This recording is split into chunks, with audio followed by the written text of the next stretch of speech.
Check the game notes. I think we're going to have the show of the year here.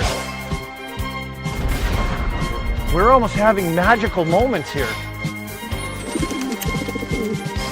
Show Mindsy's time, Army. Show. Start us off. What an opportunity. Another idea by me. Everything's Burroughs' idea. Dumber. As you just heard in the intro, it's time to check the game notes, and you see the arm dog over there. Can't wait to find out which NHL city he's in today and which hotel he's in today, if he got a good sleep last night or not. But first, I got to tell you, this episode is brought to you by Body Armor, the official sports drink of the NHL. Body Armor has great tasting flavors like strawberry banana and peach mango with no colors from artificial flavors, and a bold new look with the same great taste, also available in Canada now. So whether you're hitting the ice, the gym, or just need something refreshing, grab Body Armor today at Walmart or a local grocery store near you. And for our friends up in the Great White North, you can also grab Body Armor at your local Sobeys. Body Armor, choose better. Arm dog, the slump dog, people want to know, where you at? I see people in the chat. Shout out to the chat. Welcome. Another Wednesday at noon for Game Notes, Merles. I am in Minnesota tonight. There's Body Armor right there. We need that in. I'm going to have to get one of those going this afternoon here, big boy. Look at Merles just slamming that thing. I'm in Minnesota, hockey state. Not bad weather. I didn't know what to expect coming here. I looked up the weather. No snow yet, Merles. We're not there yet. It's kind of a rainy, dreary day here in Minnesota for the Wild versus the Canes. Two teams playing pretty good, Merles. I'm actually pretty excited to see this game. I want to see Keandre Miller and what he looks like up, right there. I'm going to be between the benches tonight. I want to see what he looks like. I've been on a run with some great games, man. Yeah. I got to do that Anaheim Avs. They picked the right one somehow before the season. Chicago, New Jersey with the, I don't know. Did Jack Hughes do that thing? Did he cut his hand the night after the game or the night before? Not after the game. Did he go for dinner? Are you part of the curse? No. Is it you and Frank the Tank? No. I don't have anything to do with that. I don't know. All I know is I wasn't at that game. I busted Luke Hughes. I mean, what am I going to do? It's pretty remarkable what I've been doing. But Slump Buster is boots on the ground in Minnesota, and I'm looking forward to it, buddy. It's a quiet week. Penguins were in Sweden, Merles. Yeah. So I didn't have to do that much. They were away. Kind of a casual. You didn't miss much from those two games. No, my God. They were just bad games. I can't imagine that's easy though, Merles. You're the travel guy. That's tough. That's tough getting over there, getting acclimated, and then trying to play. And with time off like that, that's got to be tough. I saw those guys. I don't feel bad for them. They were all in the first class seats up in the front that lay down. I grinded all those years coming over for Chiclets trips on the economy seats, not even economy plus, sometimes in a middle seat. So they should have been perfectly fine. Plenty of rest. I saw they were in the best hotel in Stockholm. They even had a day off in between the games, which I'm sure they had a good time. That's probably the hardest part. Yeah. You're in Stockholm one time. Of course, you're going to have a couple extra ones, Well, and you're sightseeing. You want to take it all in. You only got a week in Stockholm, so you're probably highly active, both teams and stuff. So, with a game like that, an event like that, it's kind of different, I think, to that effect, right? It doesn't seem like it's real, but it is almost. Yeah. I felt like that at the Winter Classic. Of course, I'm the king of the Winter Classic, fastest goal in Winter Classic outdoor history. No one's going to beat that. We're gonna talk some Winter Classic later on in the show. We got that coming up too. And I also got to let the people know. I think half our audience today is for the Slump Busters, so that will have to wait to the end of the show. We got to keep you here. That's the newest thing. It's the hottest thing in the NHL right now. Yeah, it is, man. I think your clip on Chiclets too last week was the thing that really bumped it up. I that gets eyeballs on it. That gets attention. The players are starting to know. I could tell when I was between the benches, they were like, holy shit, no way, Slump Buster. But yeah, it's legit. It is legit. And I don't know what I'm going to come up with. I'm teetering on a few guys that this is the white whale picks. I think if I do this, if I bust this, it's insane. It's insane. And I like the rule Biz made up too, Mur. I like that he made it that was the thing from show to show. I have from this show to next Wednesday's show to bust a guy. Yeah. So we actually have the clip. We have the clip from Chiclets that you're referring to.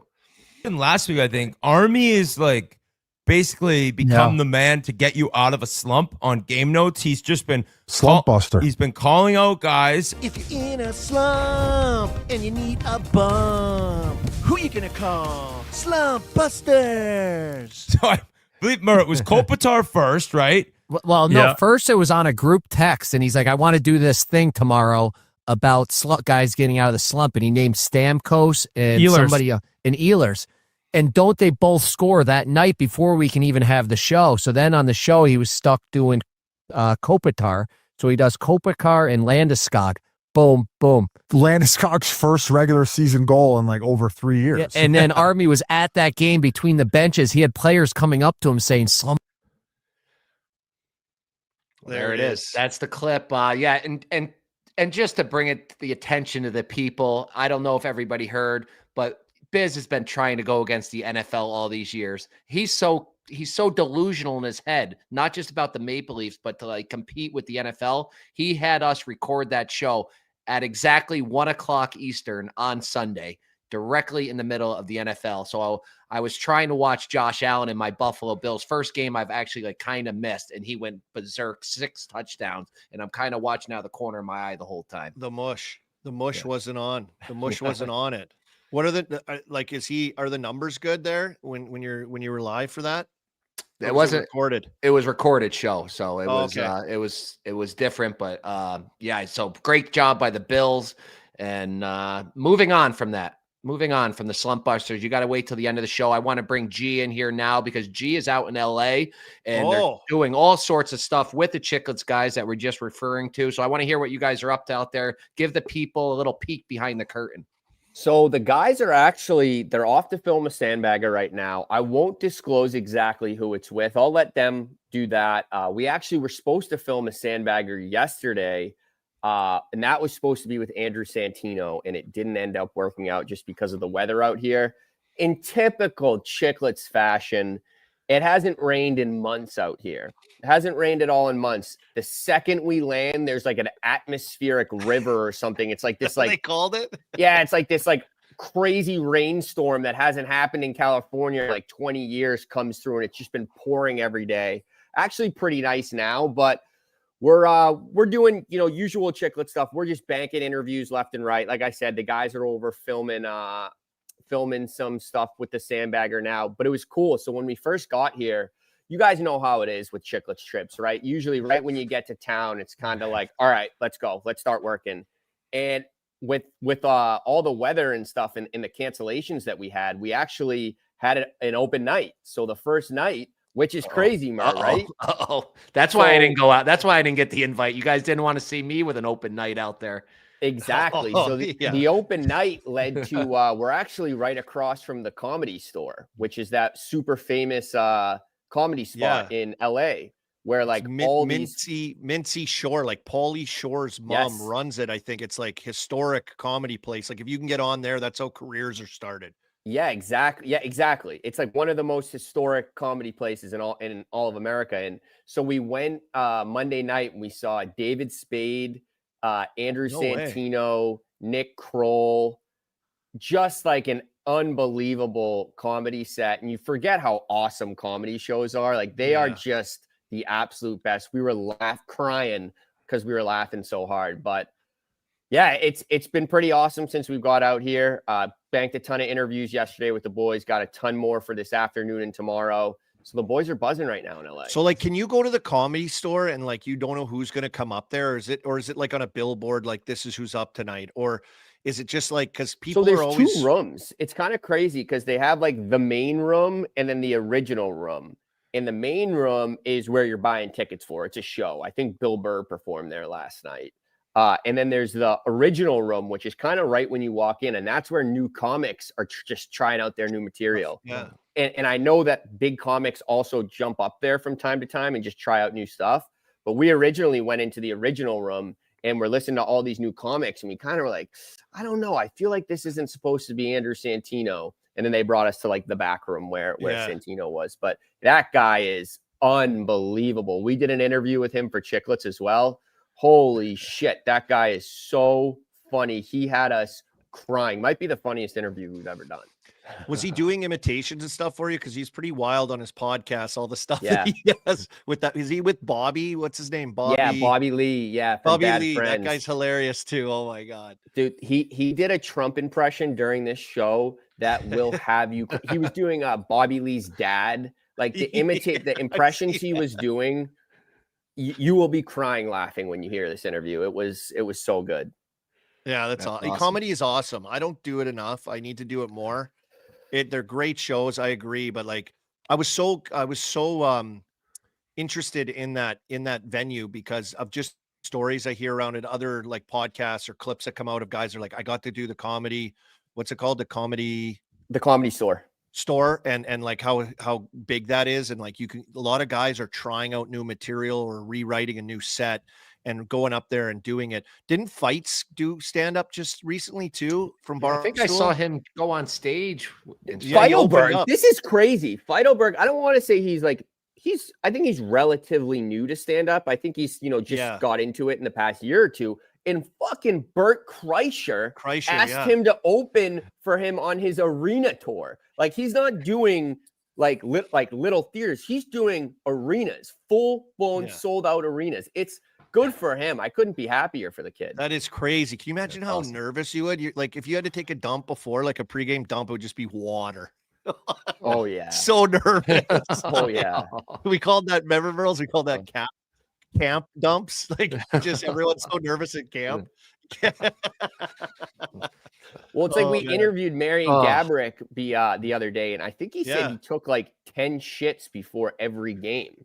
Like he said something crazy like that, and it's like, what? That's nuts. Just nervous poops. Yeah, nerves get going, Mer. Yeah, so that's good. The Chiclets boys are staying busy out there. I wish them good luck today. And because it is a sandbagger, of course, Pasha has to be out there. That's his show. He runs that. So we have a different guy behind the scenes. I don't know though, Mer. A lot of people saying that Pasha could have squeezed both in, and he's just bailing because the Devils got their ass whooped.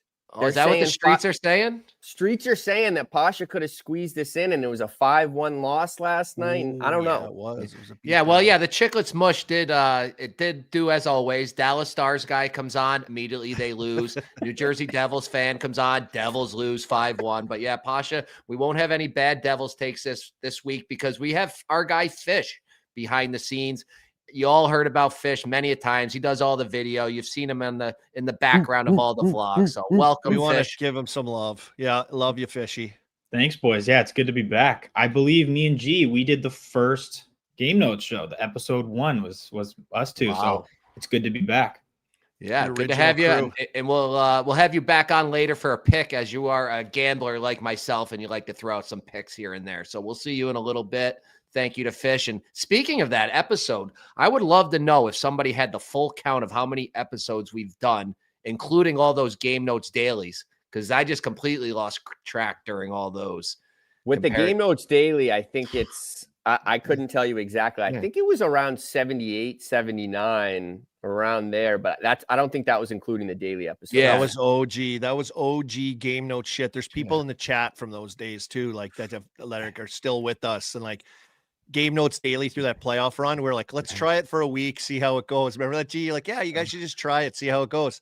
We're like, all right. Then we just picked up momentum, and people were loving it. It was a quick popper. That's where you were getting your injection of the chat. It was just like you were taking the chat like heroin at that point. Every day you needed your hit of the chat. I was getting like elevated like Powder in the movie. Remember the movie Powder when he's like getting zapped by electricity? That was the chat going into my veins, right into the veins, boys. Love it. Those were the days. Yeah, G, we got our Merles. We got to get a count of that. I got to get some time, and I'll figure that one out. Also on today, we're going to have Chris Peters come on. He's going to talk to us about this upcoming CHL USA Prospects Challenge and all the other stuff. Is Gavin McKenna still number one, or did the Swede take him over? Or did G's D-man out of North Dakota take him over? He's dialed in on all the prospects and young kids and minors and everything. So we'll get to him in probably about a half hour, but before then, we'll talk some NHL. Arm Dog, what do you got? Merles. I got to find out about your life. What are you doing? Like, where's the house? Trying to sneak by, I'm trying to sneak by with that. I love to hear these updates, though. I think everyone is interested. You started us out. We followed the breadcrumbs of Merles coming back to Troy, New York, and boots on the ground and RPI, and they're unreal. And Yeah. it's like, okay, we're building a house. I need a fast house builder, and here we are. What's this looking like right now? Where are we at? Yeah, we had a big Monday here in Troy. We did the blacktop. You know, my guy, Big Mike Alex, he did the blacktop. So we were over there freezing cold here. Couldn't pick a worse week to do it. So you have a driveway in and everything? We got a driveway down. Whoa. They put the air conditioner on outside today. They're supposed to concrete the sidewalk and steps today. They're supposed to start the second coat of paint inside today. So we are getting close. We are getting down to the finish line finally. So so are you hands-on in there? Are you getting shit done? Are you in there like, hey, what the hell? Like, where are we doing it? Are you every day showing up with like you're like a checklist and you're like, yeah, I'm just kind of there to like make sure they're not messing around. I swear the one day I was sneaking around, I snuck in through the garage and I heard a guy like, oh, we'll kind of just wait till tomorrow for that. And then I opened the door and it came in. Excuse me? Yeah. I'm like, hey, what's going on, guys? How we looking? Like, yeah, we need get this wrapped up. Need to get my kids in here for Christmas. Can't be wasting Christmases at a rental house. Let's go. And then I go back 2 days later. The guy and the main guy's like, wow, those guys finished up early. I wonder what happened. So I had to tell him the story about what happened. So I think I did. You shake the boots a little bit, but I don't know what I'm doing. So I'm down there watching these guys blacktopping, and I want to help out, but I'm useless. So I'm just like picking up some like garbage and moving some stuff around. I got them coffees. I got them bottles of water, stuff like that. But you're just letting them see you. You're there. They're seeing you. They're like, oh shit. They're like about to put their hammer down and check their socials. Yes, your exactly. Boots hit the ground and they're like, here's something. And they're like, oh shit. They put their phone away and they start hitting again. And then I have my dad, who he was a city engineer and he's just commissioner of public works. He was in charge of everything in this city. Is he bullying around? He's bullying around, bullying me. He's like, stop talking to them. Every time you talk to them, that's less work they're getting done. I'm like, every time I got to tell them what I want. Otherwise they're going to do it not the way I want. Stop talking to them. That's money you're spending on them when that machine's there. So are they asking you for picks and stuff? No. Okay. No, the main owner's son-in-law is a big Chiclets fan. He just got married to the owner, Amador's daughter. So it's Amador Builders building it up. I told him, I said, these free shout out ads are going to end if you don't have me in there by Christmas. But if they get me in there by Christmas, they'll continue to get the free ad reads from Amador on game notes. But I can't find the one kid's name. But also I wanted to talk to you about on my weekends. Garrett Davidson is the kid that's the friend. And I happen to go to a youth hockey game, Arm Dog. I got to bring something up to you. 2012 birth dates, I believe. What's Cruz? 11? 2010. So these kids are 2012s playing Troy, New York. Little Troy, New York. We took on the mighty Mount St. Charles Academy down here in Troy, New York. Our little team, 3-3, 7-4 wins for Troy. So got some work to do there at the younger levels. That's big. Yeah. You're gonna get your hands in on this stuff. I mean, I don't know. I mean, like these guys are paying $2,000 a year to play compared to that academy, and they're whipping them down here in Lansingburg at the Nick. At the Nick. So I wanted to shout those guys out. But tell me about Cruz over there at Mount St. Charles. I heard he had a good weekend. Yeah, that's what good weekend. The rink was saying. I was talking to some dads down there. Yeah, when they saw he was there a couple weekends ago in your neck of the woods, and then he had a good weekend a few weekends ago, like going. He's buzzing now, like skating. Like I'm like, there it is. And then this past weekend got a hat trick, and then this weekend he's coming to Pittsburgh for like a showcase, like coming to play games. Like it's just like a fake thing. It's a joke. And anyways, but it's in Pittsburgh. So when I land home from here, Cruz is coming to town, and then he gets Thanksgiving break off, which is awesome. He'll be home. I haven't seen him in a long time.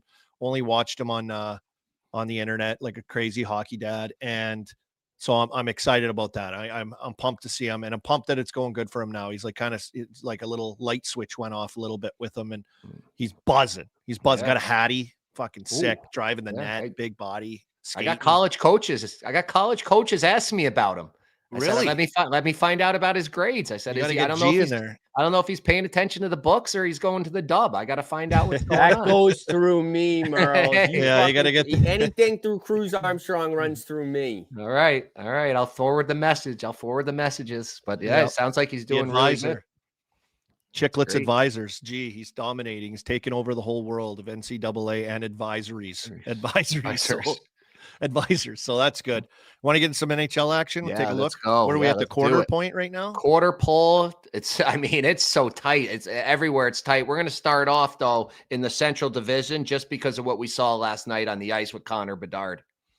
Oh yeah. I mean, what he did, what he's done so far too is unbelievable. We get a look at the Central standings. Connor Bedard, Hattie, like crazy release goal. One of them.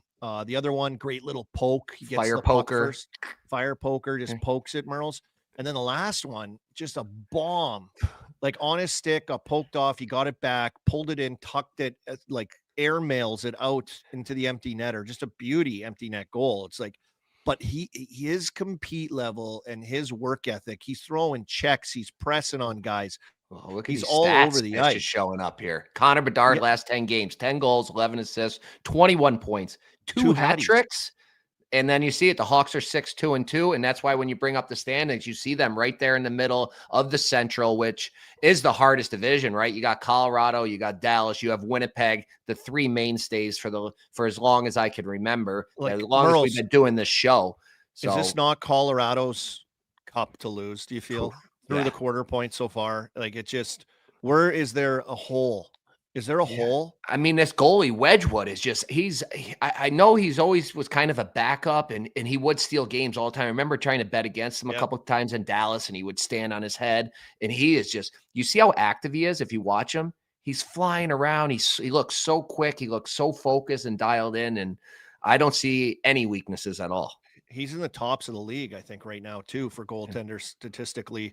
Well, and they're winning every game. They've lost one game this year. So it's pretty impressive what they've been able to do. The depth of their lineup is unreal. Dallas is sneaky, too. Yeah. Dallas, once again, super sneaky. And, like, they're easy to, like, kind of go by. I don't know why. They seem to be there every year. Like they're just so good. And Winnipeg too, the same thing. They just tickety boom. They just keep ticking. Yeah, the Jets just keep rolling along. Yeah, the Dallas is good. They got the goalie, two great D. It's really all you need to really have a be like settled. Have two really good D that are out there basically the whole game with Harley and Heiskanen, and then you got a top 10 goalie in Ottinger. But you see Casey the Smith down here. He's fifth in goals against average, and he's their backup.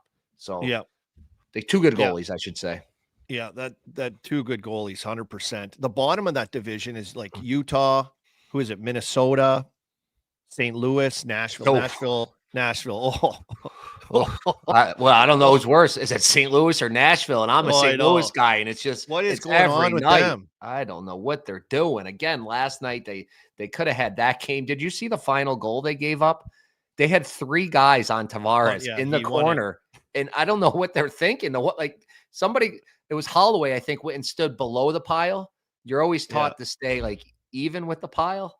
Well, the thing I was taught in junior from Brent Sutter is there's the battle, and then you're between the battle or the puck and the net.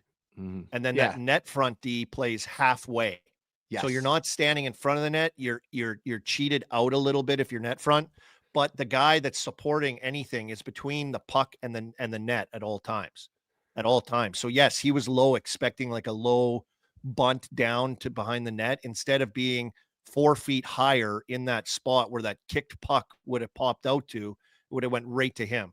So that's the thing that's lacking right now. But I watch their game girls. They look like they're tentative defensively, like they just pack the house and work out from there, and they're slow getting out. So teams have their way with them. They can stay in the zone for extended periods of time, and they're just not automatic that way. So I think it's been tough for them. So they've retreated into like a defensive posture, and then they're just sitting in that, and they're not anticipating and jumping. It's not like automatic. It's hard for them. I remember a coach used to say that, like they're like reacting instead of something else. Like they're not like they're like you said, they're just slow. They should be taking over, and they're not. They're on the road, I think, now. And I remember when they won that cup in 2019, when that whole song started with Gloria. They were out in Philly. They had a team night out. The boys got in one, and then that turned their season around. So hopefully they got a long road trip finally here. They got to just go out. They got to play guilty one night and get it done and turn the season back around. Otherwise, they are going to make some changes. They're already talking trades, but a lot of the other teams, I guess, don't want to trade with them because they're all in it. Everybody else is still in it. If you I know. Look at the standings. Strange setup. Once we go through it, someone in the trash, Jack Keckstad. Utah is trash. 2-7 in November, another says. And which leads us to San Jose. Just San Jose thumped them. Yeah, but you know why Utah's 2-7 in November? Did you guys remember Chiclets beginning of November? Cooley and New the owner. signing. Yeah. Oh my God. Burls, you're all over this Chiclets bush thing. You are.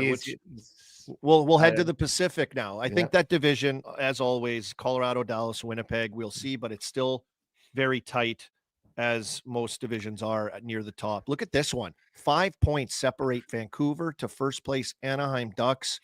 It's a cage match. Calgary is the Nashville of this division. Bedard hung a hattie on them last night. What are you making of this one, Murr? What are you seeing here? Yeah, I mean, the Seattle Kraken's probably my biggest surprise that they're up here. I really expected them to be very low, like down near Calgary. So I'm really impressed with them and the new coach. San Jose, I expected them to be a little better, but I wouldn't say I expected them to be this good. They're right in the hunt every game. They're right in it. They're so much fun to watch. And then, of course, my Vegas Golden Knights. I know they're up there, but they just don't look good. They don't have it. So what are they missing? What are they missing, Merles? Yeah, they look a little slow. They kind of wait for the game, and because they know they always come back in the third period, they kind of just play with their food for a while. The goaltending's a huge issue, which maybe there's some help coming from the AHL, but yeah, they don't have it. I don't like them at all. I'm not putting a future bet on them this year. That whole division is like, as of right now, like wide open. As long as like Vegas is trying to figure it out, right? Like as long as they're not running away with it. And Edmonton, I don't know. What are we doing, Oilers? I don't have bags under his eyes and just like he's just battling. Hey, like I used to not miss an Oilers game if they were on TV. I'm like, I'm watching this game no matter what. I didn't even watch the game the other night against Buffalo. I'm like, yeah, they got destroyed. Did you hear the clip? Rob Ray, he was between the benches. Oh my God, he roasted Skinner, right? Yeah, they pulled the goalie. So the play-by-play guy's like, oh, there's no goalie in the net for Edmonton. And Rob Ray like, well, there really hasn't been one all night anyway, because it was 5-1. Oh, they're just taking beatings from everywhere. Every angle, there's a beating. Which certain player off their team has been sliding into my DMs. Not the player, just people looking for me to slump bust a guy there. Oof. I don't know, bud. I don't know if I can You'll have to wait to the end of the show if you want slump busters, guys. I don't know if I can go that deep. Macklin Celebrini, bud. We talked about Bedard. Now we have to talk about Celebrini and what he's doing and what Bedard and Celebrini really are doing. And an Olympic year, a hat trick for Celebrini last night, pushing his team over top of Utah. His was, on the other hand, and not an empty netter, an OT winner, snipe dog. This kid is absolutely electric. I know we have it in the chat and you're like, yeah, Witt was all over this when he was 17 years old. Merles, how can these two be denied when it comes? It was wild, and we knew it was coming. We were in that group chat. It's with Liam and with Blutman and a couple other guys. And I said, somebody live bet the hat trick. And I was talking because we had been talking about Celebrini. Well, I said empty netter. I said Bedard will probably get the empty netter. And then Liam goes, which one? And then I said, bet both of them. Bet both of them. I go, Bedard's plus 500 right now and Max plus 180. Boom, they both hit. So hopefully somebody in that group chat made some money last night. And it's just amazing. I think I saw he had 30 points in 20 games, Celebrini. Fourth teenager ever to do that. It was Gretzky, Lemieux, Crosby, and now him. It's incredible what he's doing. And he's he's doing it on what you would call a weaker team. If he was on Vegas or on Edmonton or Carolina, you would probably understand it. But he's carrying the team. He's changing it just like Sid did with us. And Will Smith looks good too. Like he's he's taking a great. step as like a big time player. I know they used him a little less last year as he get his feet wet, but he's taken a huge step with confidence and big game player and involved in everything. And him and Macklin Celebrini are like the dynamic duo there. Unbelievable what they're doing there. How are you, if you're a San Jose fan, how are you not excited about that? Yeah, the Will Smith. I remember when he got drafted, it was the one we were in Vegas, and all the scouts were telling us that he's not getting past 3. Like they started talking about him going even higher, going 2 or 3, and maybe that was true. Yeah, maybe it was. He should have been gone up that high. So a credible player, great twosome duo there, and the other kid's pretty good too. Eklund, the Swede, the young Swede. Their goalie's on fire right now. Askarov, I think he's 6-1 his last 7 starts, something crazy like that. So he's finding his way. Great team. And it's a Mac and Connor top 4 scoring in the NHL. It's McKinnon. I think it's like Macklin. So Mac and Mac, and then Connor, McDavid, and then Connor Bedard right there, the top 4 in scoring in the league. So pretty impressive. Little mix of old, little mix of the new guys. And that's kind of been the story of the start of this year, the first quarter point of the NHL season so far, with that kind of being the theme, right? Old guys getting it done. And then the young kids are just popping. It's like, it's unbelievable to watch. Yeah, the way it's supposed to be. The superstars are lighting it up and carrying their teams and keeping their teams relevant, which we all like. Leo's also very good. Yes, Leo Carlsson in Anaheim. Hey, get off my guy. That division. They lead that division. Leo's better. Did you write that, Merles? You might have wrote that. You might have wrote that, buddy. Mel win 10. Whose division is this to be had? Who do you feel the best about? Wow. Here in the Pacific. Wow. Anaheim just looks like they're just. I like this Anaheim team. I like them. The thing about it is, I just think they got a goalie. I think they got the coach. I think they got the mix of the young guys popping with the old veteran guys. Like Trouba Trouba's in a contract year, but he looks pretty good. Like he looks solid. Their young defense are going to. Jackson Lacombe finally got out of the slump buster. He got going. But they look like the thing I look about them is like, are they only going to get better? Yeah. And they're young. They're not going to get worn down. They're going to feel good. They feel great. They're in the warm weather out there. Wouldn't you guys say though, that like, I feel like a lot of these young teams, and I think Biz talked about this on Chiclets maybe a couple shows ago, like these young teams always come out firing, like, cause they're the young guys. I don't know how to read this. And then, come it gets hard. It tightens February, up. March. Yeah. When it's the dog days of the season, like these young kids don't necessarily put up the numbers that they have early in the season. So I love the Ducks now, but I mean, I look at a team like Vegas, like they've been there, they've done that. They know how to win. I think that's who, when come April, when they figure it out, once they figure it out, they're searching right now. The old veteran, big bodied Vegas Golden Knights will surge. I have a hard time not agreeing with that 100%. Yeah. What G's saying, but I don't know. Anaheim, man. Anaheim. You know who agrees with you is the DraftKings Sportsbook. Pacific Division winner, Vegas -105, Oilers +300, Kings +425, Ducks +700. The Kings just hang in there too. Kings. Yeah, man, it's tough. You want to go to the Metro? It's tough. Yeah, get me off there. It's Come too out tough east. to find out right now. Don't make me put a future in right now on tilt. Let's come out east. Let's look at this Metro Division. What are we going to do here, Merles? Well, I tell you what, did you see the New York Islanders? The New York Islanders last night, they took down Dallas, and they're won 6 out of 7 on this 7-game road trip, I believe it is. I made a tweet last night of the teams. They're just taking scalps. It started with the Rangers, the Devils, and then I think it was Vegas, Utah. They lost to Colorado in a tight one, and now they've beaten Dallas. They're competitive, man. And they're right in the hunt now, 24 points. Of course, the Canes and Devils are always the kings of that division, 27 points. And your Penguins are hanging around, kind of dropped off a little bit, but they picked up, 3 points out in Sweden? They did. They got 3 out of a possible 4 in Sweden. They've won 2 of their last 6, a little bit of a slide of late after a tremendous start for the Pens. So they got Minnesota, Seattle, I believe, back-to-back this weekend, Friday, Saturday, which stinks for me because my son's playing and I got to go work those games and I can't go to his games type of deal. When duty calls, though, when you're addicted to the game, you just got to work. You got to get it done. And that's what I got to do, but that's what I got to do. Pens have some injuries, though, too. Injuries is a big theme as well, right? Like the Devils, like Jack Hughes thing. Like you look around the league, like some big names out, some bodies missing on every team. Guys, we do have a little breaking news here regarding some injuries. We don't like that. Luostarinen has announced, or the Florida Panthers have announced that Luostarinen will be out week to week after suffering burns during a barbecue incident. Oh, no. Jesus. What is happening? Oh my God. I'm trying to think of what he did. You know what he did?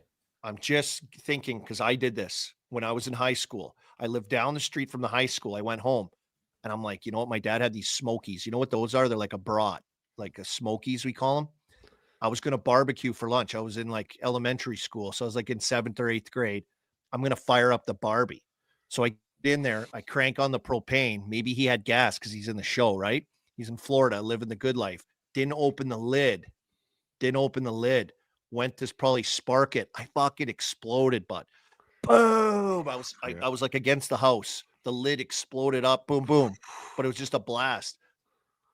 I let the propane build up inside. I didn't know. I never lit the barbecue before. I had to go in under the tap and rinse my head off. And it just sizzled my bangs. My eyelashes were gone. My eyebrows were singed. I looked like Fire Marshal Bill or whatever. Oh my God. That's unbelievable. I had to go to school with sizzled bangs, bud, right after lunch. Still got the Smokies cooked once I figured it out. But I mean, if you don't know what you're doing on that thing, like, and he probably doesn't, right? That's Is tough. barbecuing big culture overseas? Yeah, they throw it in Finland. No, in Finland they just cook right on the sauna rocks. They throw the hamburger right on there.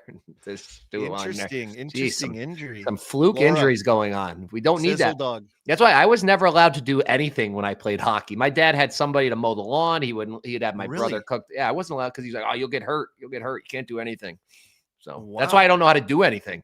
Now I'm like a dad. My wife's like, you know how to hang a picture? I'm like, nope. Do you know how to do this? Nope. I don't know how to do anything. My dad wouldn't let me. Didn't want me to get hurt. Yeah. What do you think? Yeah, I know. Well, it's smarter that way, actually, if you look at it. Now we got Luostarinen out and they have injuries already. Like that's the last thing they need.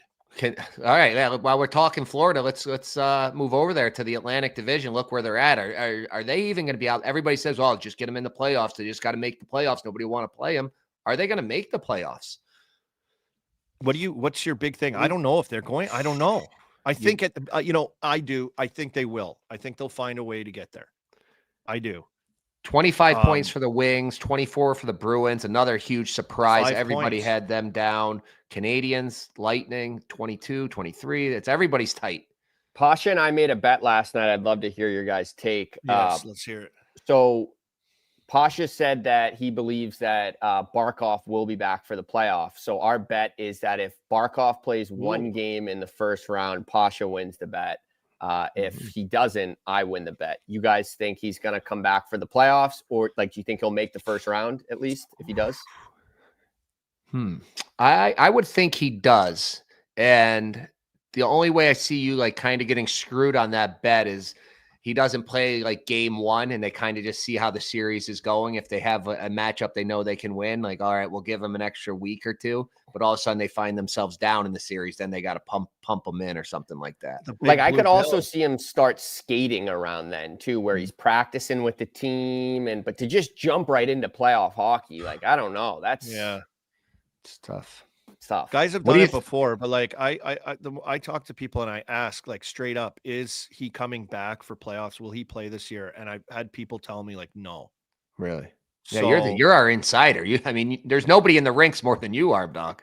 I mean, this is like I ask this question all the time because I see them like in their spot and I'm like, are they going to survive? Are they just going to get in? That's all they need to do.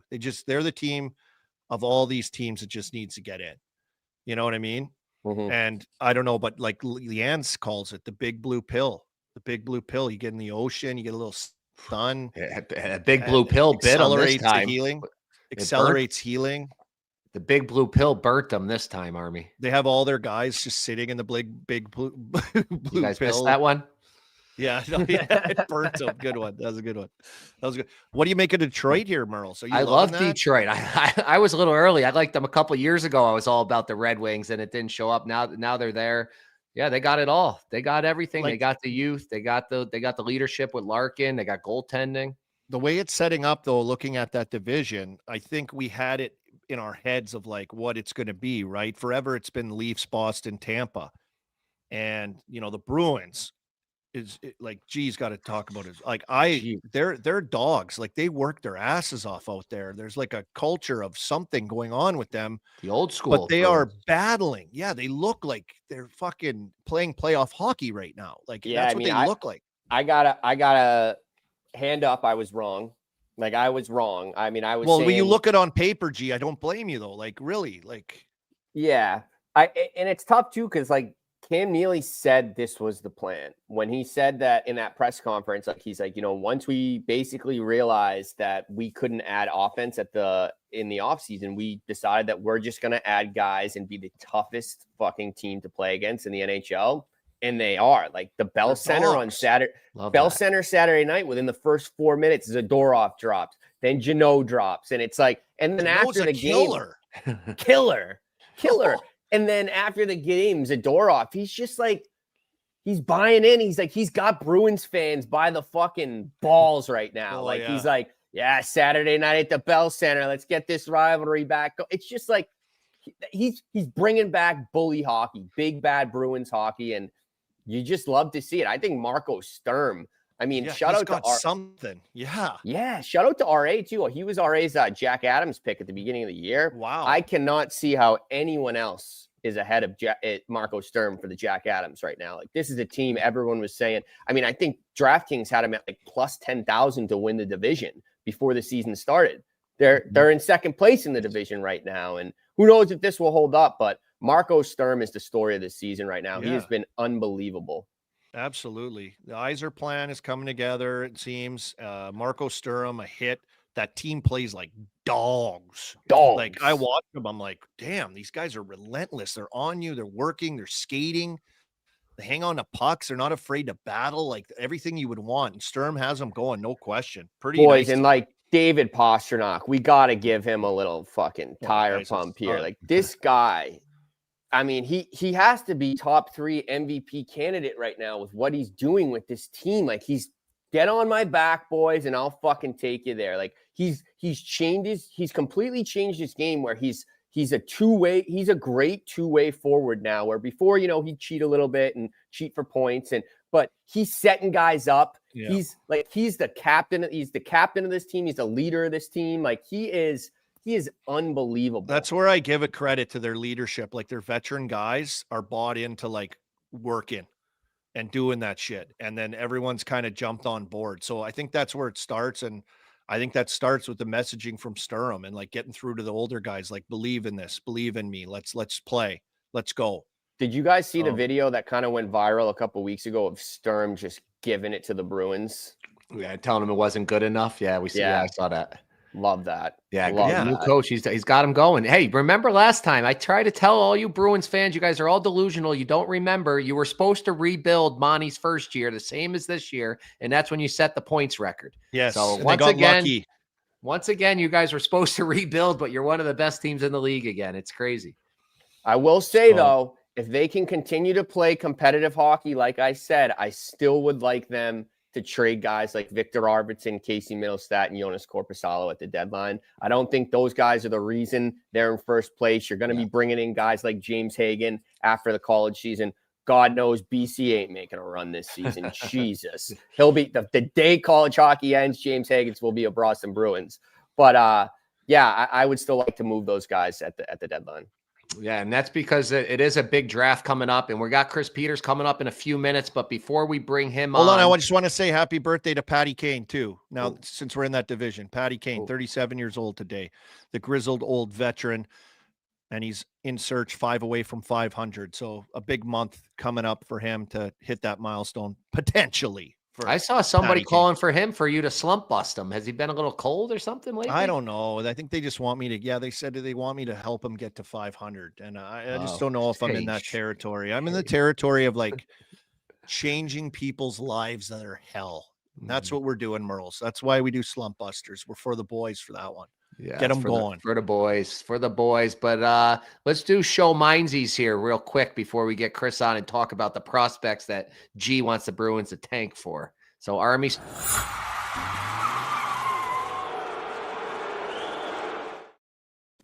Damn it. There it is. Got me. Too antsy. I'm too antsy to talk prospects. All right, show, Arm Dog. So my show is like me and my wife are like type B procrastinator style of people.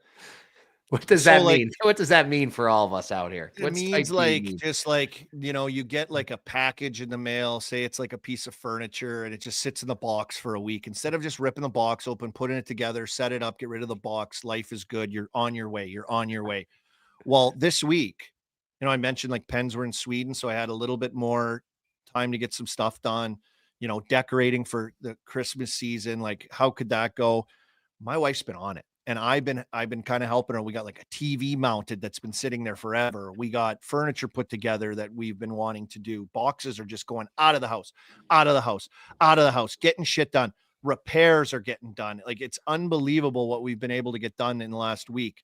And that has been like, just like, if you're a procrastinator like me, or you leave it to the last minute, or like, I'll do it tomorrow, which most of us I think are, you'll feel so good getting it done. And so our house has been in just a great mood. It's just been a great mood, like decluttering, everything's getting done, everything's getting organized. And so get to it. Lesson for myself and lesson for the chat and our listeners and viewers. Just get it done. Crack that box open. As soon as you get it, let's just go. Let's set it up. Let's get things done. There's still lots to do, but we got a lot done this week. I feel awesome. It's like when you have a to-do list and you check through it at the end of the day, you're better. like, yeah, I know you're a big list guy. I'm the list guy. I love it. I love it. Love it. So that's show. We got lots of shit done this week, and it feels awesome. like it's like so refreshing feeling. I feel like I took 10 years off my life. Eggnog is in the fridge. Army's a happy man, says Richard B in the chat. Yeah, maybe that's why I'm getting so much shit done. Maybe that's why. I saw a little carton. I was grocery shopping today. I saw a little carton of eggnog ice cream in there. I almost went for it, but our Stewart's has it on the cone, so I figure I'll just wait and go there. But yeah, that's what our biggest thing is. All our stuff. I've had my stuff packed up in storage for You're 5 in years. Shambles right now, though. And that's what I just want to get it in that house and open up all those boxes and get rid of them all. And I don't even remember half the stuff I have. Clutter. It's just like a life of clutter a little bit. Yeah, probably. Right Like I've lived without it, so I probably should just throw it all away. Procrast dog from Laura. Laura, where's the Laura parlays? I need a Laura parlay. I can do them now. I'm over here in the U.S. in a DraftKings state. I can do the Laura parlays now. What's your show, Mer? My show is the Rangers Panthers Winter Classic jerseys. Ooh, yeah. So those got unveiled, and you know, I like the threads of them. I like the looks of them. I could have had it, I guess, as my mindsies too, because of the look on JT Miller's and Trocheck's faces. They are not impressed. I don't know why they look so miserable in these jerseys. But you look sad, kind of. I like that Rangers one. It's like my dad's old Uncle Sam's team. A lot of players played Uncle Sam's hockey throughout New York and throughout Canada. So they look cool. So I'll call those jerseys up to the show just to get us talking about them and talking about the Winter Classic that's coming up January 2nd down in Florida. The whole crew should be down there for that, for another Lauderdale trip. Yes. Hell yes. We got G show. Yes, Are we going boys. There? Are we going to I got Classic, going where? Winter Classic to be determined. TBD. TBD. Okay. So tonight, Pekin drops. Business show Pekin with Wonton Don. We peeking. So very excited for that. I actually did see episode 1. It is incredible. It's one of I think I keep telling Biz, I think this show is going to absolutely skyrocket. It's 2 awesome personalities. I think that just when they get together, it's kind of like, whoa, I would never expect these 2 guys to come together and make content. But when they do, it is incredible. So very excited for that. Keep an eye out on the Wonton Don's YouTube channel. That'll drop. And we also have a sandbagger coming tomorrow So calling the sandbagger up to the show, calling Pekin up to the show, and then a sandbagger tomorrow. So tomorrow we have it's Torrey Krug, David Krejci, and Tuukka Rask, sandbagger, Wallaston Golf Club in Boston. It is an awesome sandbagger. And so stick taps to the production team as well. A lot of editing, a lot of grinding going into to put these together. A 3v3 bagger is not easy to edit, as well as Pekin. Pekin is not easy to edit either. So shout out to the team for putting those together, and very, very excited for Pekin tonight. Yeah, nice. Yeah, I think Donnie does is like, he's just, from the episodes I've seen, he's just like shocked by Biz. He can't believe all his antics that we're all kind of used to now. He's shocking too, because he's like up for anything. He does crazy things. He knows like traveling cool things. So he's such an interesting guy to me. I think you get two interesting guys like that together on a show that's that way. That's like Anthony Bourdain, parts unknown a little bit, kind of. I picture that a little bit. It's also like, you guys know how interesting of a guy Biz is. Like he has a lot of things where you like when you first start like hanging with him, you're kind of like, what is this guy doing? Yeah, quirks. Stretching out of nowhere, random shit. So it's funny to see in the video of like Donnie picking up on his quirks, being like what the hell are you doing? That's what I was that's what I was trying to say. Like we're all just immune to it now. It's just like, that's Biz. Yeah, exactly. Should be good. So tonight. Why we got you, G? Do you got a mindsies? Or are you just in a positive mood out there in LA? Because I feel like everybody in LA is in a good mood. Very, very positive mood. So I want to promote the breast cancer merch one more time. Mindsies, if you haven't bought it, we have the hats, we have the sweatshirts. 5 Under 40, an unbelievable organization. This merchandise will go off sale forever starting next week. So it goes to an amazing cause, 5 Under 40. I've mentioned it many times, but it's a cause that bought Alana, my fiance, her wig when she first got diagnosed with cancer. They help with beauty services for women, wigs, anything, all wellness, wigs, everything, therapy, all that stuff. So go buy some merch now. Time is running out, and I can promise you it will make a difference. If you don't, you go to the Mindsies. Yes. Mindsies, baby. Yes. Mindsies. Arm Dog, what do you got for the Mindsies? I would say, like I said, getting stuff done on one hand to go to the show. But I'll say, like, and you're building a house. Like being a homeowner can go to the Mindsies at times. And I'm sending it right now. Just in the last week, let me look at this. Repairs, garage doors. Our garage doors conked out. The springs broke. Had to replace that. So we had a guy there doing that. Washing machine, one little part was like leaky. Had to do that. Then the guys come to deliver. We had to get a new washing machine because the part and to repair is like the cost of a washing machine. So we're like, okay, we'll do that. Then we're like, we have a pedestal underneath it that jacks it up. And we're like, can you just put it on there? They're like, we can't do that, or else it takes away your warranty on delivery. That's Mindsies too, by the way. So now I got to like lift a washing machine, put a pedestal and hook it up myself, which isn't hard to hook up, but like lifting it and like it's in a tight space in the laundry room, it's a joke. That is brutal. Our fridge, our lights like got dimmer and dimmer and dimmer when you open the fridge, and they're like, oh, it's easy, just pop in new light bulbs or something. I don't know why that happened. They're not that old. I don't know what's going on with that. And then we had some windows like under warranty that were like fogging up a bit, which you're going to have to deal with as a homeowner, Merles, in your new house. Yeah, every like regretting this now already. A year into your house, you're going to be like, oh, why is our floor warped? Or, oh, why is our windows not like you're going to be like, okay, is this still under warranty? Of course it is. We got to replace it. Then you have guys trudging through and having to do all this stuff. So we're getting windows done here. We had some windows kind of replaced that were fogged up and seals were broken. Here's me just doing everything. I'm getting everything done right now. Yeah, that's me, homeowner army. Yeah, and repairs to the Mindsies. It's just like never ending stuff. People know that. Chat, come on, chat.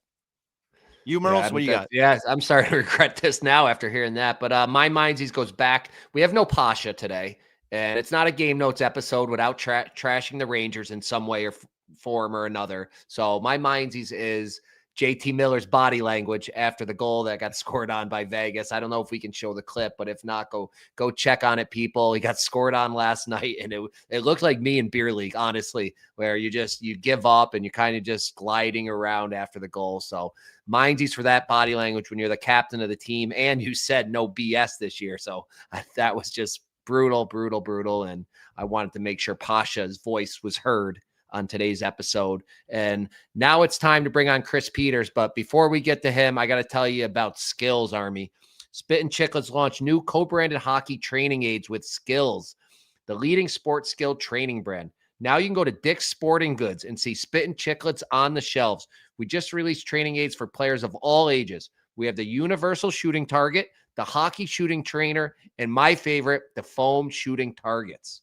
That's right, Merle's perfect for the driveway or on the ice. These products will help your offensive game in a big way. The universal shooting target builds a visual focus to improve shooting accuracy. The hockey shooting trainer features 5 target areas, and helps build the vision and muscle memory needed to increase scoring percentages, which is highly important. And the foam shooting targets have quick hook and loop attachments for multiple shot locations. Pretty cool little tools for us.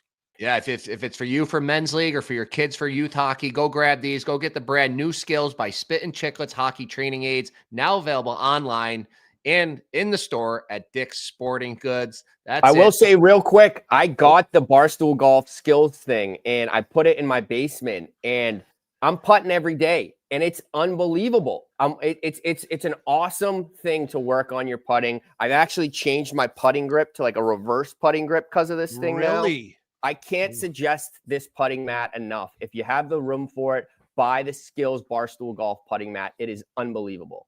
Oh my God, Trying to get his own, get in on a sandbagger. I like it. Trying to get in. He's working on his game. I love it. He wants to get in the invitational. Oof, jeez. Could have used that 333,000 that Frankie Borelli just threw away. I could have even made that chip. But enough about that. Let's get our guy on from Flow Hockey, Chris Peters. He's also with the Called Up podcast.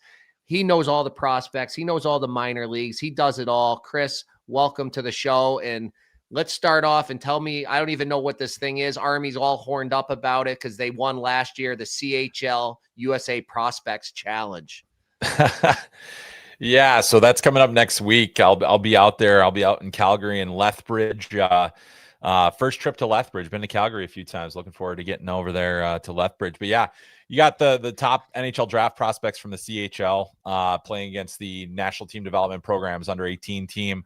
The interesting wrinkle this year is that there's a fair amount of Americans in the CHL, and so they're all playing on Team CHL as well. So it's not really a Canada USA rivalry. We got some Russians, we got some Czechs. So it's basically the world versus the US under 18 team. And yeah, last year it was kind of the coming out party for Matthew Schaefer. He started the year with mono, then he, played a few games, gets into that game, and everybody knew at that point, hey, this is the tide is starting to turn on who's going to be the number 1 pick this year. So it's a 2-day event. It's just more of a showcase. This has kind of replaced the CHL top prospects game. Now the other leagues are doing their own top prospects games as well. So really excited to get out there and see. I mean, the top guys, Ethan Belchet's from CHL, Ryan Robrek. We've had some really good players from the WHL as well. Ryan Lynn, Mathis Preston. It's going to be a great showcase for a lot of these players here to really kind of put themselves on the map, especially, I'm sure we'll talk about McKenna and other things, but things are looking a little more up for grabs now. So it kind of seems like it could be a really important event for those guys that are there. Do you like this format? I know last year was it was the first time they did it last year kind of thing, and has replaced the prospect. I played in the prospects game, so it kind of whittles down, I think, in regards to the talent of the CHL and do you like that? And I know some of the American kids you named too that are in the CHL that could, maybe boost that USA team a little bit and balance it. Or do you like how it's set up right now?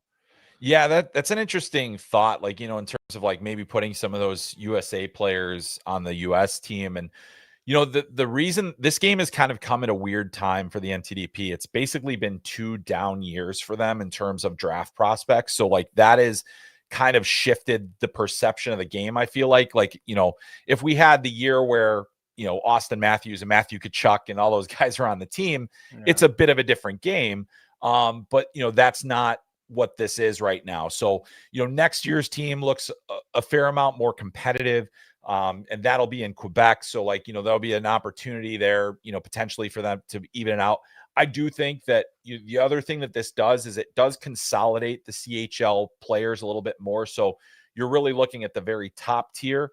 The other thing that I do like about this, it's a highly competitive game. Last year, it was emotional. There was plenty of pushing and shoving and all the other stuff. You're not going to see fights like you would necessarily in the prospect game, but you are going to see really competitive hockey, players with something to prove. So it adds that competitive element that I think you might have a little bit less in prospect games, and kind of there's something to play for. And, there's a bunch of different wrinkles this year that'll make things really interesting. You've got JP Hurlbert, who's lighting it up in the WHL right now. He was on this team, this US team last year. So he's going up against his former guys. Not a lot of guys leave the program after 1 year. And so now he's on Team CHL. That increases the drama level. There's Harrison Bottiger played in this game for USA last year, and now he's playing for Kelowna. So there's a lot of cool little kind of, things that'll make this kind of ramp up in terms of competitiveness, I think. Yeah, so this game, so you're saying last year it did change who ended up going number one. This is where now those early rankings are in here, but the things are going to heat up. The biggest topic I've seen online is people are not impressed with McKenna's freshman year. Everybody can't score 50 points their freshman year in college, guys. It takes a special player to do that. And do you miss that joke, Army? Right over you too again? I mean, we're going in a time machine here. The jokes need to be in this era. Yeah, all right. But is he still number one, even though he's a little quieter than people expected him to do in the start of the season? Yeah, I mean, I think the questions have started about how solidly he's number one. And it's not just people in the media saying it. It is actually, the NHL scouts, the decision makers. It's not, we're not always just, building guys up to tear them down. Situation where, I think that these guys are, it is a tough adjustment. And so he hasn't been surpassed. That's the thing that I would say right now is you look at the totality of body of work, the CHL player of the year, the guy that had a 54 or 55 game point streak last year, the guy that helped win a WHL title in Medicine Hat and played in the Memorial Cup. He's still that. The thing is that, he's gone into a situation where, I would say Penn State doesn't necessarily have the breadth of talent of some of the other top programs, which I think was part of the reason why, Gavin wanted to go there. He wanted to create something there on top of all the other reasons to go there and kind of be the guy that kind of changed the tide of the program. They went to the Frozen Four last year. But that was largely on the back of their goaltender. And then, that goalie is now in the AHL. And so, it's kind of you're dealing with a new setup. So the thing about college hockey, I think that everyone is learning now is that it is hard. And Merles, it is a difficult game. It's especially difficult when you're 17 years old and you're 160 pounds. And I think that that's been the thing that we have learned about Gavin McKenna is that the physical maturation has been a factor this year. The other thing, though, is that you look at it and we talk about the hype of him coming in. Yeah. You also have to look at what's happening. And if you look at what happened last year with James Higgins, who came into the year as the number one guy, at this point, through 14 games in his college career, James Higgins had more points than Gavin McKenna has now. Now, he had a better team, but that is, even with that, he fell to number 7 in the draft. So scouts are looking at that and they're thinking, gosh, is this light winger going to produce enough for us to overlook the fact that there are guys like Ethan Belchetz, who's 6'5", 225 pounds, who is scoring 16 goals in the OHL. How do we factor that in? Is Keaton Verhoff, who's over at the University of North Dakota, a 6'4" potential number one defenseman, going to give me more than this number one wing? So it's all about perception. I think the thing that people need to understand, we're not saying Gavin McKenna is a bad player. We're not saying that he's not going number one. We're just saying that the cracks have shown. And I think that that's the obvious thing right now. And I think, like, where were you going to put him? Like, a kid just absolutely destroyed the Western League and CHL. And it's like, where are you going to put him? Is it too big of a jump for his frame and his body right now? Maybe a little bit of an adjustment for him. Like, I think we've seen that even, Connor Bedard going from Regina to, the NHL, and he was under huge criticism his first couple of years of the NHL. This year, he's shutting everybody up.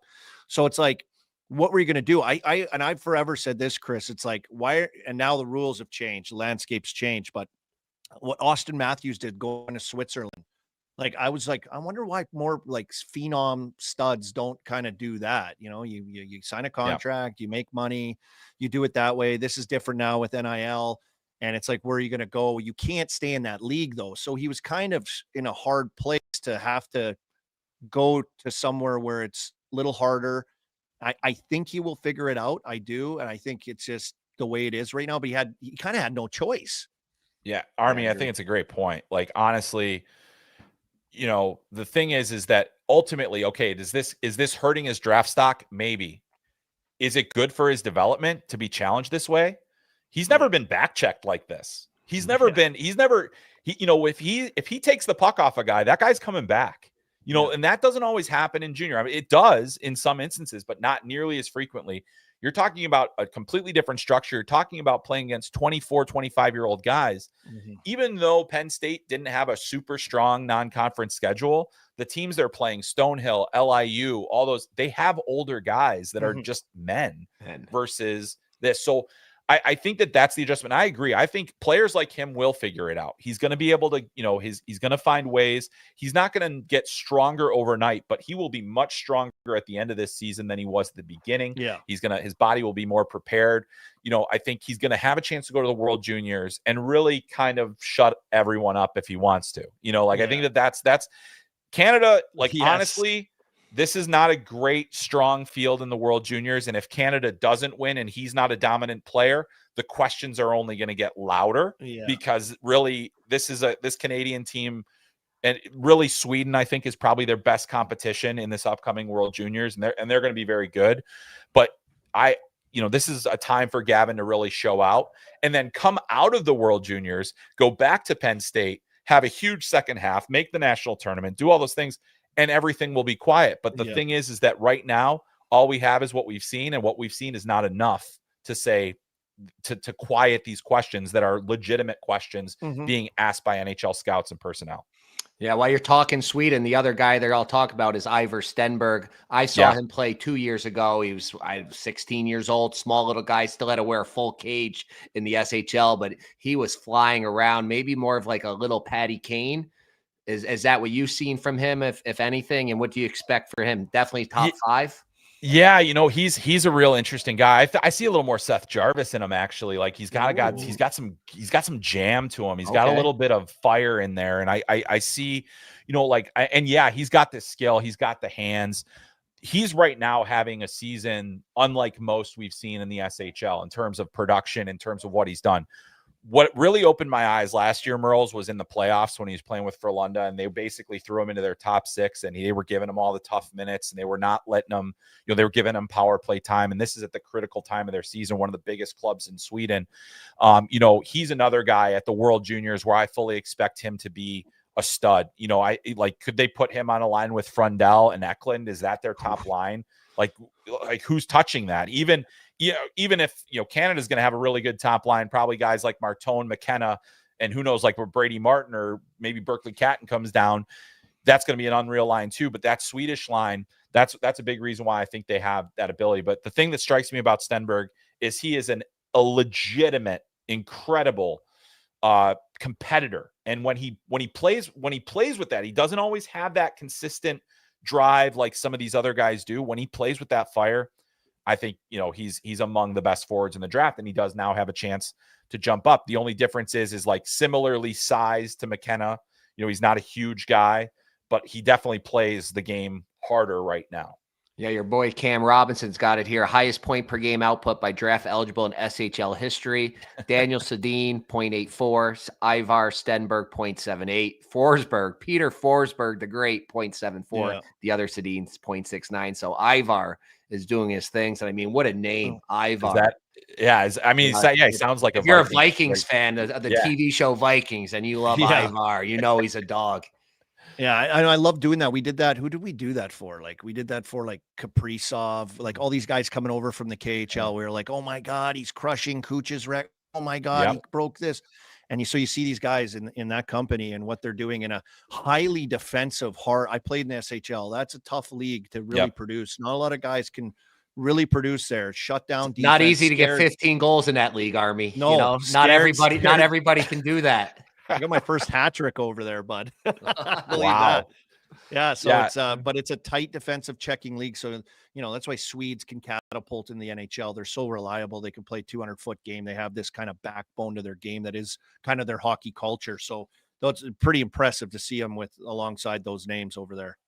Yeah, no question about it. I mean, you look back and guys that do it at younger ages, like, you know, when they're doing it as U17s, U18s, U19s, that is a great indicator. Like one of the greatest draft seasons ever in Europe was Alexander Barkov. And it only, you know, if we would have known then what we know now about like historic production, you know, he was special in that way, in a way that no one has been or maybe will be because of how good he was in his draft year in Finland. But yeah, I mean, Stenberg is putting together something really special. And I think the top of this draft class, there's a lot of guys that maybe they haven't pushed past McKenna, but they're creeping. And he's certainly one of them.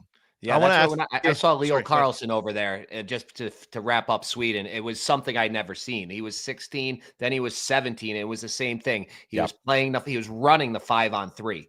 And he was just in control of the whole game. He was the guy when I was like, what, at 17, this is insane. So that's how you know. And Armdog, who are you going to bring up? I got a feeling I know who you're going to bring up. Western guy. The Western guy that might go. I want to know about Verhoff more, just because I think a pretty cool move. He leaves his team in Victoria in the CHL Western League, and he jumps over to North Dakota with another teammate of his in Reshny as well, who was just drafted to, was he Calgary, or where did he get drafted to? Yeah. Yep. A smaller player, but this Verhoff, and you know, we have people telling us like this guy's like one of the best defensive prospects to come out of Western Canada at his age for his game of where it's at right now, which is what Stoff was alluding to. He clarified with Stoff on the comments on Chiclets, the best prospect right now at his age to be coming out of Western Canada. And what his game looks like, and what has people going now like, oh boy, this guy could be that guy. Yeah, you know, well, it started last year. He had 21 goals for Victoria last year, you know, as a defense. And so, you know, it's not just that he's young for the college. I mean, he's not going to turn 18 until after his first year of college is over. You know, he's a June birth date at 17 years old. And then he's 6'4", over 200 pounds, right shot, really smooth skater, really smart player, absolute rocket for a shot, like just a bomb from the point. He's got 4 goals already this year, which will put him, you know, among the top U18 scorers among defensemen. He's got a few more assists. Like I wanted to see him move the puck a little bit more. I wanted to see him kind of break pucks out a little bit better and just make some better reads and decisions. But he's really mature for his age. I think he's got a shot to make Canada's World Junior team as an underager, even though like they might need to have a few guys not come down from the NHL if he's going to be there. But I think he makes a lot of sense. He's a very complete player. And, you know, he got to the under 18 Worlds last year, halfway through, both him and Reshny. They changed the dynamic of that Canadian team as soon as they got there. So, you know, it's really, they end up winning the whole thing. And so I think for me, he's very much in the conversation for number one. He has that, you know, that look of a potential number one defenseman. Not a lot of guys have come into college hockey at 17 years old and been able to handle it the way that he has. But, you know, a couple of guys that have, Noah Hannafin and Zach Werenski, they accelerated, went in early, you know, put up decent numbers. But I think, you know, both of those guys are going to be long time NHL players. I think the same will be true of Keaton Verhoff, you know, and it's a really interesting thing. And Reshny's having a fantastic year. And I think the two of them going together, it kind of eased the transition. Yeah. So I'm impressed by both of them. I think Verhoff is going to be right there or the whole way in the conversation to go with the top pick. I'm sorry, just to follow up on, like, decisions, right? And the landscape. Do you think for a player like 6'2", over 200 pounds, smooth, producing, I know you get all those goals in junior. Was junior kind of past him, or like with that decision? Like if you're a guy like yourself putting together lists, watching all these players closely, really boots on the ground with what's going on, more games versus less games versus like that. Once again, here's that balance thing of like, what do we do next? What's best for me? Yeah. What do you see with a player like him in this decision going good so far? But would you like to see him play like a 70 game schedule or whatever it is? Yeah, I mean, I think it's all relative, right? Because like we're trying to evaluate players in so many different ways already, and like Stenberg's production in the SHL versus what McKenna's doing in college, or what Belchet's is doing in the OHL. I mean, there's a lot of different things, but I think you just try to look at the individual player each time. And I think in Verhoff's case in particular, his goal was he wanted to be pushed. I think he also wanted to continue to get stronger. And I think that there's a lot of talk about, the collegiate schedule. It used to be used against them in recruiting battles. You don't play enough games. You don't, like the schedule's too comfortable, all those things. But I think you look at the top defensemen, look at the guys winning Norris trophies every year. Most of them are coming from college hockey right now. And I think that's the lure for those players is like, oh, I might fast track a little bit more. I might skip the AHL if I go the college route, because it's like this hybrid between the two. Yeah. And the thing is that the CHL did not forget how to develop players. Like this is the thing, like they're going to continue to develop players, and it's still a very good path. Like if Keaton Verhoff stayed in Victoria, I would have had no problem with that, because I would still evaluate the player based on the totality of skills, the size, the hockey sense, the different things. That is all across the board can be translated, and you can find evidence in various ways of how those materialize. But I think like for me, Verhoff is one of those guys that, he's bigger than average. He was looking for a physical challenge. And I think he's also looking to maximize that. And I've heard from the number of these players that have made this decision, the increased practice time and the increased weight training time were big factors in the decision, which is an interesting thing, because like you think about like you were in the league at this point, but like in the 2010s and around then, like this was a hot battle. And the argument was, we play an NHL style in the CHL. You don't play enough games in college. And that argument has been undercut by Cale Makar and Quinn Hughes and Adam Fox winning Norris trophies. And then, especially for defensemen in particular, and then you see Celebrini, Fantilli, all these guys that are kind of coming in. So it's been a really remarkable shift over the last, I want to say 3, 4, 5 years that has really kind of taken it in this direction. Yeah, I love that. I love this talk, but the only problem, Chris, unless I blacked out, I don't think we've mentioned an American kid yet. Do we have the top prospect for an American in this draft? Yeah, it's a down year for the U.S. No question about it. I mean, I think we'll see a couple of Americans go in the first round. Maybe from the CHL though. Yeah. I mean, like, Hurlbert's leading the WHL in scoring right now. So he's definitely kind of put himself in the mix. Nikita Klepov, Russian name, but he's American. Okay, we'll take him. He's one of the top scorers in the OHL. He's the top scorer among draft eligibles in the OHL right now as well. Highly skilled player. So I think, yes, those are some of the guys to kind of keep an eye out for. Like I said, it's kind of a bit of a down year for the program in terms of those players. Mikey Burchild, Casey Mutrin, those are players that are looking like, they could potentially sneak in there as well. A couple of defensemen. The best American in this draft class, though, that I haven't even mentioned yet is Chase Reed, the defenseman from the Sioux Greyhounds right now. He is a legitimate top 4 defenseman, projected 6'2" guy. How about this guy's path?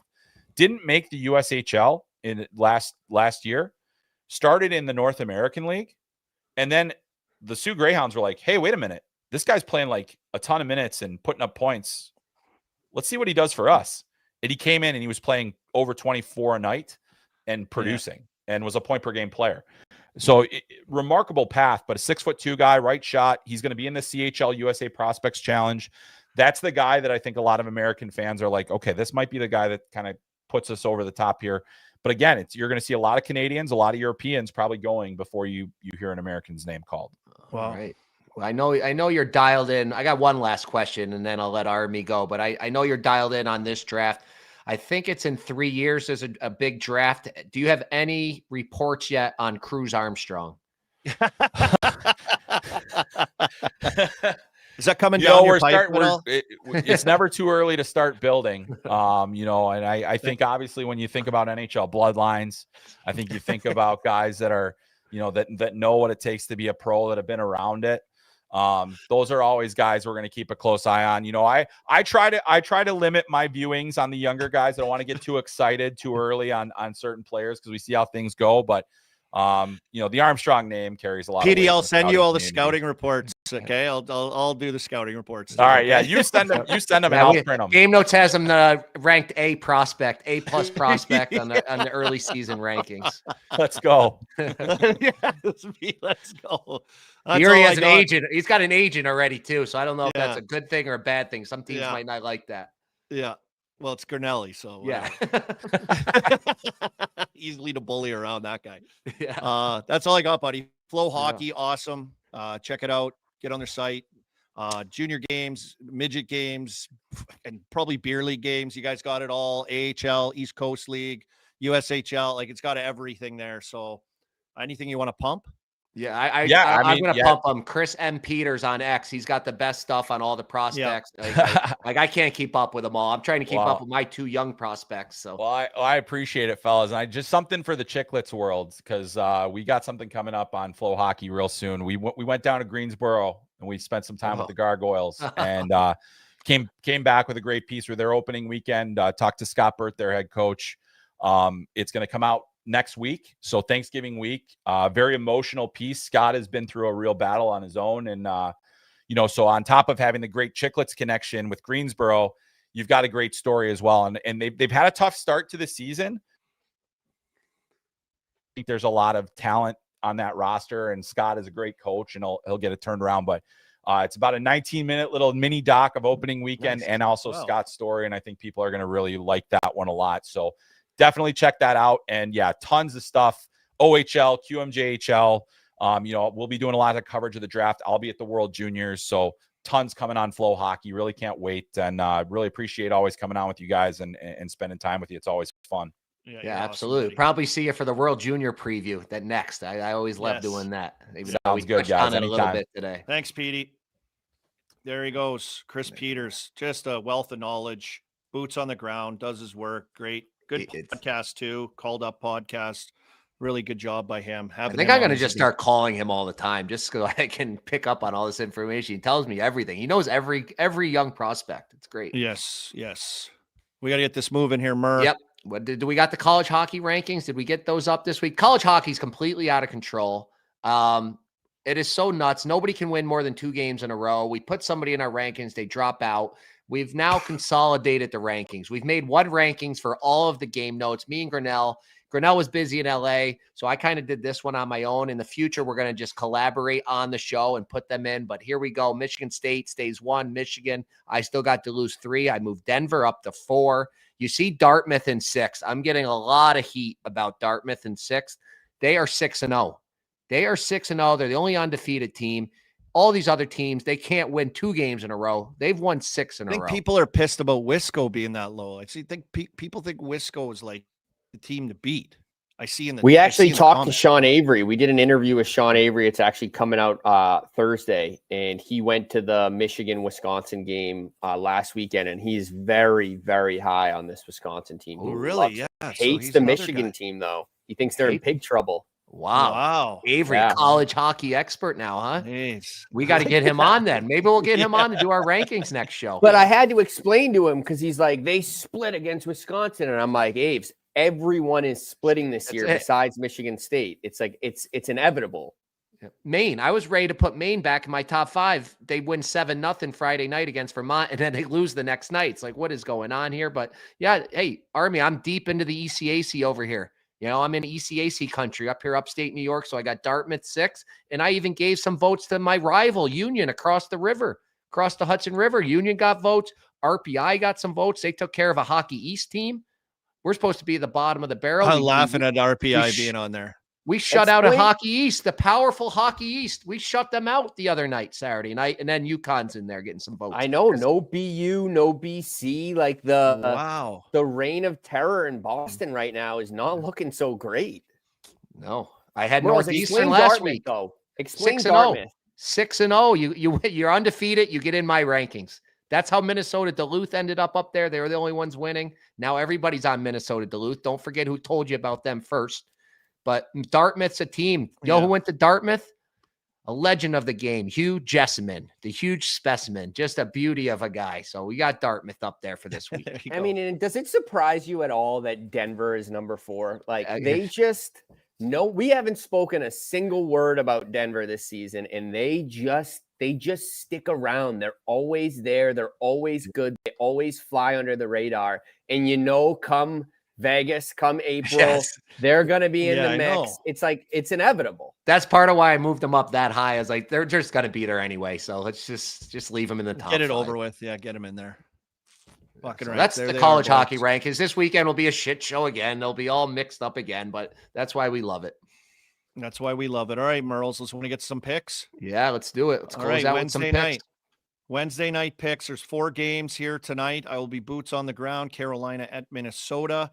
What are you looking at? What are you feeling? Give our listeners, viewers, the chat some picks. All right. So first up, I'm going on the Oilers game. I can't bet against the Capitals anymore. Every time I do it, they lose. And then I don't bet against them. Or every time I bet against them, they win. Every time I don't bet against them, they lose. I'm just going to stay away from that side of it. I'm just going McDavid 2 points, Draisaitl 2 points, parlay plus 335. And then I'm going down. This is the craziest play ever. Again, I'm taking the Sabres 3-way minus 110, but that's just how bad I think of the Flames, and they're off a back-to-back. And then I'm going to close it out, the late night game. Army, this is for you. Late night overs. You love them. Bruins, Ducks, over 6.5, minus 102. That's the picks for me. But I think our new guy in the back, well, I guess our original old guy, Fish, has got a pick. What's up, boys? So you got Fishy.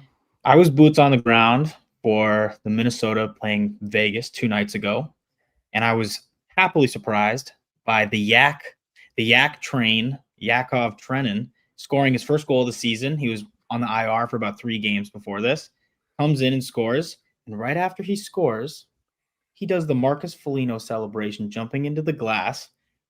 Foligno hasn't scored a single goal this season yet, so I got Yakov Trenin plus 750 anytime goal tonight against the Carolina Hurricanes. Wow, I like those odds. I like those odds a lot. And a big body playing against that Carolina team, that's what you need to get past them. He's a yak of all trades. What can I say? I like it.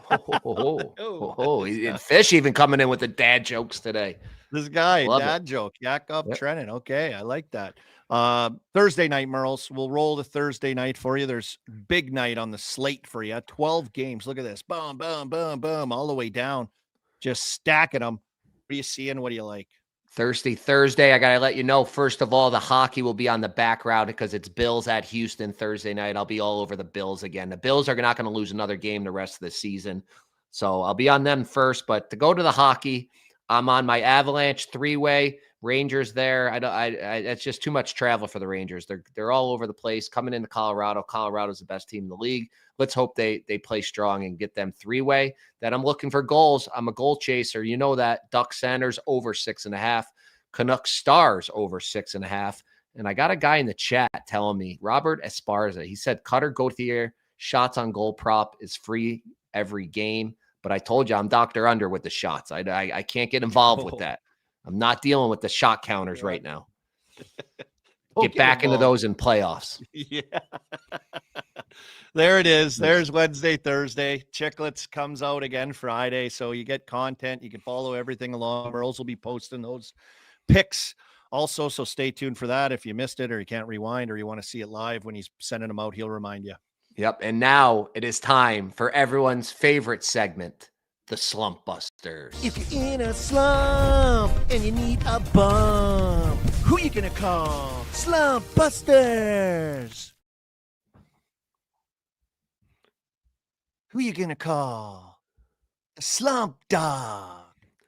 I've been in the lab, Merles. I've been in the lab. And after the big pump on Chiclets from you and the storyline of what has transpired, this week I've been, do I pick this guy? You know, he's 7 games. Do I pick this guy? You know, he's 8 games. Or do I go for a white whale? And this could be the reputation on the line. Just as the wheels are starting to turn, just as my slump buster abilities are starting to come, calls are coming in, Merles. It's unreal how many calls I'm getting. Calls are coming in for the slump dog and the slump buster crew. We got another one. When the phone rings and they send them out, here we go. There's 3 guys in my wheelhouse, and I've narrowed it down to 1, just to let the folks at home know. The one guy I did pick, 19 games played, 0 goals, 2 assists, 0 goals. And this guy's too good of a guy to let him sit like this. This guy is too good of a guy to let him feel like this. And so Marcus Foligno, the Moose. Yes. I will be boots on the ground. I will be between the benches. He's on the 3rd line with Yakov Trenin to fish his pick. And you've been called. You've been targeted for the Slump Busters. It's time, my buddy. It is time for you to get out of this, to get out of the hell you're in, to get out of this life. You've been brought forward. It's time. The juju, the vibes, everything is rolling for Slump Buster, and you're on it right now. I love that pick. I love that pick. He's such a good guy, such a good pro. It couldn't happen for a better guy. I got a good feeling you're going to be right in the middle of it again, in between the benches. The guys will be coming by hollering at you. And I think I envision him with an empty net goal tonight. That's wow. I don't know. Wow. I don't know. That's what, when I think of it, I see him, the coach putting him out there, secure the, like good guy, good defensive, securing the lead. And then all of a sudden he gets the cookie. Well, the Slump Buster has spoken. Foligno, Marcus Foligno, you've been called. One of the good guys of hockey. You don't deserve this. 19 games. Game 20 tonight. It's on. Wow. There it is. I love it. I love it. And before we go, we're going to quickly do one beer league hero. As I'm hearing earlier in the back that we had a good beer league hero. Do we got it, G?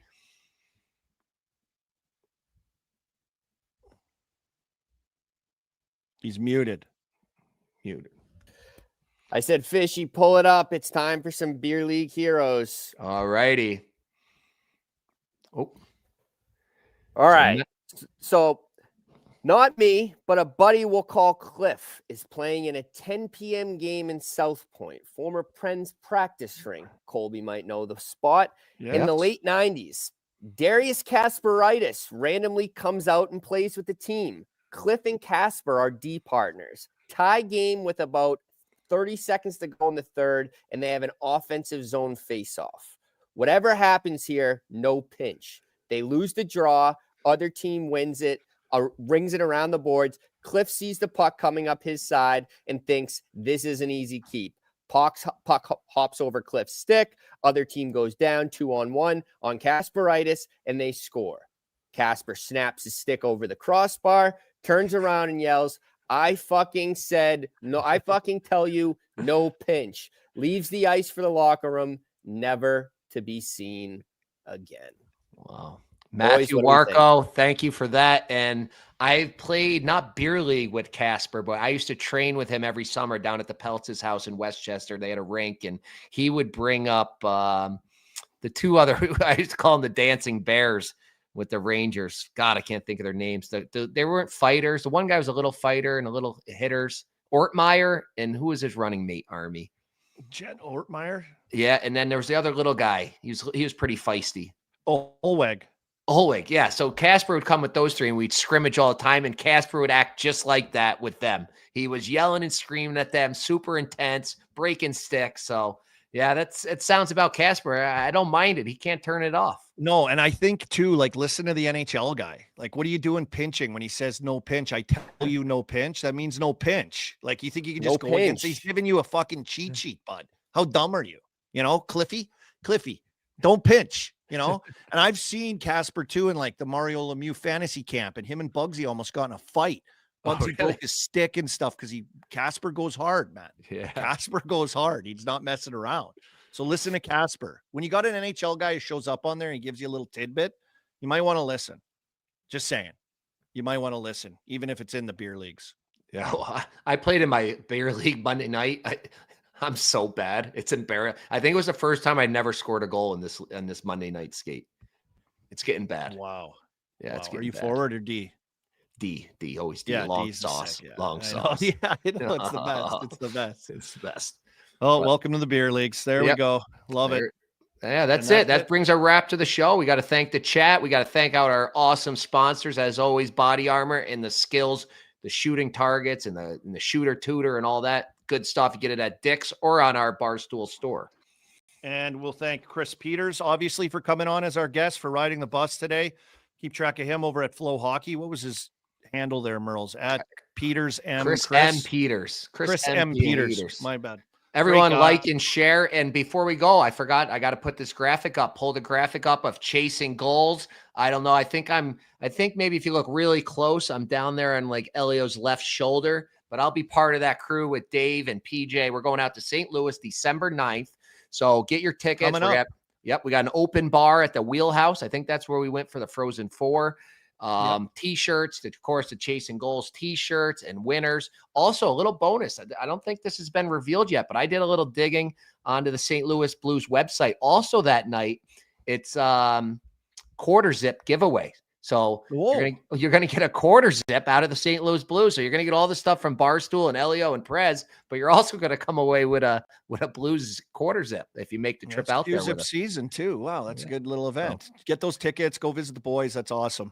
Awesome. Thank you, chat. Love you, chat. Good job. And that's it. We'll see you next week, right? Next week, 12 o'clock. Thank you and enjoy the weekend. And let's hit some bets tonight. Let's hit some bets. Under, no goals. It's time to check the game notes. I think we're going to have the show of the year here.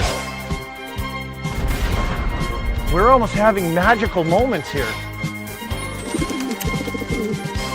Show Mindsy's time, Army show. Start us off. What an opportunity. Another idea by me. Everything's Merle's idea. Dumber.